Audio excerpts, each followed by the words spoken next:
So, Steve, let's first kick off. Just give us a background what Granite Power does, and what's the business model for Granite. Right. Well, Granite Power has emerged over the last few years from a more R&D company. Started life as a geothermal company, but the idea of the technologies to take the heat from geothermal into energy was lacking. There wasn't real. So the company received some grants and went into partnership with the University of Newcastle in Australia, and we developed a different way of doing the organic Rankine cycle. So in essence, we go what's called supercritical as opposed to a normal function, which means when the fluids get to boiling points, we use different pressures so it doesn't boil, so we can capture that heat. That put us into a market in remote areas. So our remote areas in mining in Australia, and they're moving out into the Pacific. And our solution was really, as much as it's great for geothermal, lots of waste heat. So heat from exhaust from a diesel generator, heat from the steelworks, meant that we could produce very low cost energy from that heat, more efficiently than anything out there.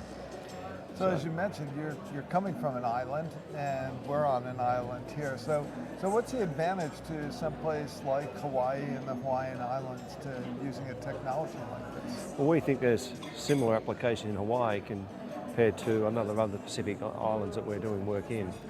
I think Hawaii is in a unique situation where it expects to be a service provider of electricity and solutions in a very large infrastructure type of environment, which it's not. So it's easy for us to say from the east coast of Australia or the west coast of the States, do more coal. If you're going to have more solar, just put in a little bit here.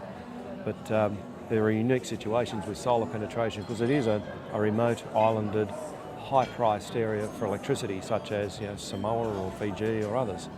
As much as Oahu's a lot more developed than that. But the idea of where is it going to go for renewables? So a transition for something that we do means that the current technologies can become far more efficient, whilst other emerging technologies are moving in.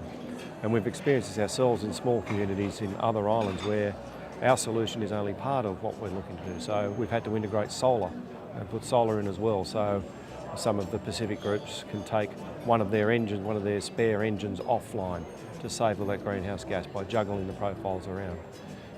From there to solutions where they're very remote, where we now are providing solutions in the middle of Australia to ecotourism resorts and attractions where we actually just provide solar and storage. There is no fossil fuel and no heat recovery, which means our business is evolving with that.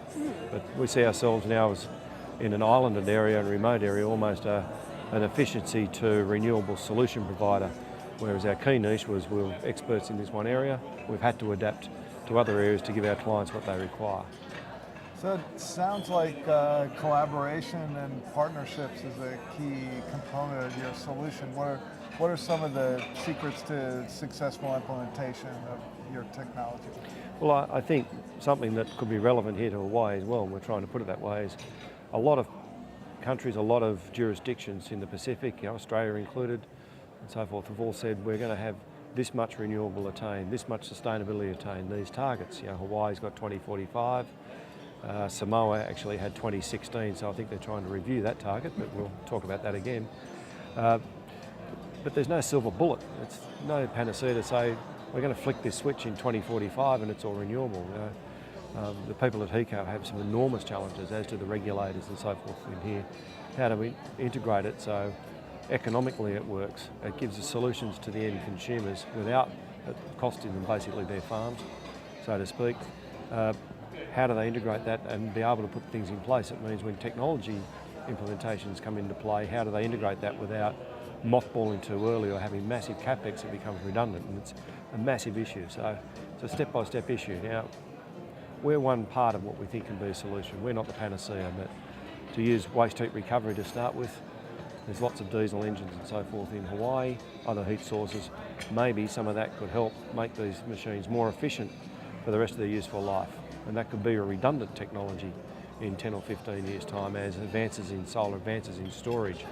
And I think the jury might be out, but I think there's a lot of players in the market now that say that advances in storage over the next 10 years will mean that the things we're thinking about now and thinking we're very forward thinking will be obsolete by the time the new storage structures come in. So we have to be able to evolve with that and work with that. So our role of working with remote areas starting with heat recovery for efficiency gains, so then we can implement something else, so then we can implement something else, is a way that seems to be working for a number of our clients.